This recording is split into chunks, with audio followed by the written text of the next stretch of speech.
Hey guys, ताज़ा खबरों के लिए लाल बटन दबाकर सब्सक्राइब करें और तुरंत खबर पाने के लिए घंटी के बटन को दबाएं। अरे माँ, सबको बता दिया क्या? नहीं तो महिला मंडल आपसे नाराज हो जाएगा। क्या बताया क्या? यही कि हीरा टेक्सटाइल में मॉनसून सेल चालू है। 50% तक ऑफ है। सो डिजाइनर साड़ीज, लहंगा चुनरी, Punjabi suit, leggings, western wear, dress material, night gown के साथ अब चौकी men's and women's exclusive innerwear भी है। आज ही विजिट करें हीरा टेक्सटाइल, हरिओम मार्केट, शहर पुलिस स्टेशन के पीछे, जलगांव।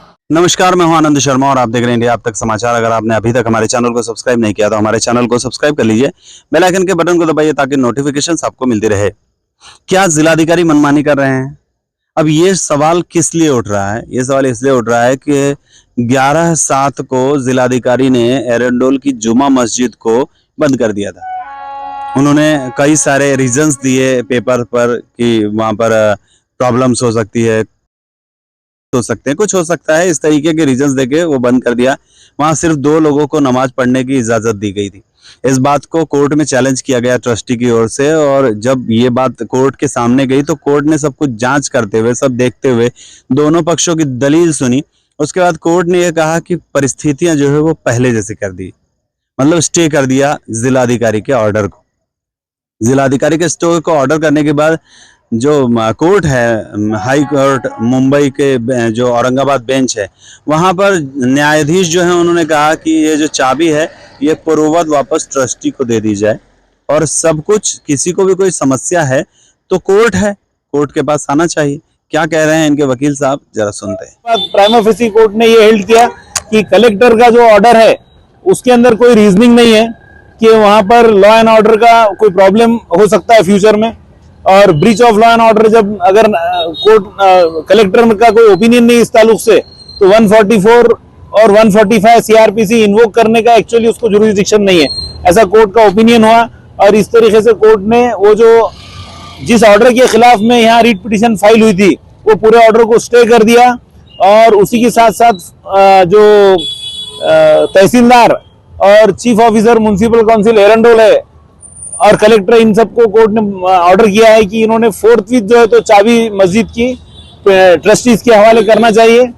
ये थे ट्रस्टी के वकील साहब जो बता रहे थे कि इस तरीके से कोर्ट ने मामला सुना और क्या क्या कोर्ट में हुआ, कोर्ट ने क्या ऑर्डर्स दिए। देखिए, जिलाधिकारी एक सर्वोत्तम पद है, लेकिन जलगांव के जो जिलाधिकारी हैं वो विवादित रहे हैं आने के बाद से।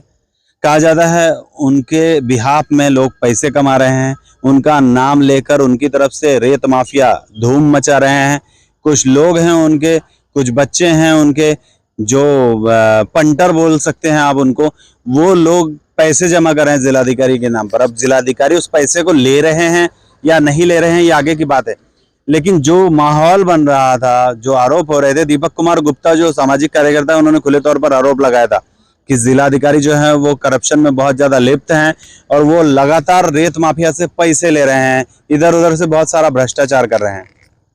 जांच इन सब बातों की होनी चाहिए। किसी पर आरोप करना बहुत आसान होता है, लेकिन जब चुप्पी छाई रहती है, अगर जिलाधिकारी साफ सुथरे हैं, जिलाधिकारी कुछ करते नहीं, तो जिलाधिकारी ने दीपक कुमार गुप्ता के खिलाफ एक्शन लेना चाहिए था। जिलाधिकारी ने ये उनको कहना चाहिए था कि ये साबित करके दिखाओ कि किस तरीके से दीपक कुमार गुप्ता उसको साबित करते थे, कुछ तो एक्शन ले। जिलाधिकारी मतलब बहुत बड़ा पद है, और उस पद के लिए इस तरीके के छोटे छोटे आरोप लगाना उचित बात नहीं होता है। जिलाधिकारी अगर गलत नहीं है तो जरूर दीपक कुमार गुप्ता पर कार्रवाई करनी चाहिए, लेकिन अगर जिलाधिकारी गलत है तो कैसे कार्रवाई होगी? फिलहाल तो जुमा मस्जिद एरंडोल जो है वो फिर से सभी मुस्लिम भाइयों के लिए नमाज के लिए खुली हो चुकी है। गहने जो सजाए हसीन लम्हों को, हजारों डिजाइन्स जो बने मुस्कुराहट की वजह, विरासत जो जगाए हर मन में विश्वास। रतनलाल सी बाफना ज्वेलर्स, जहां विश्वास ही परंपरा है।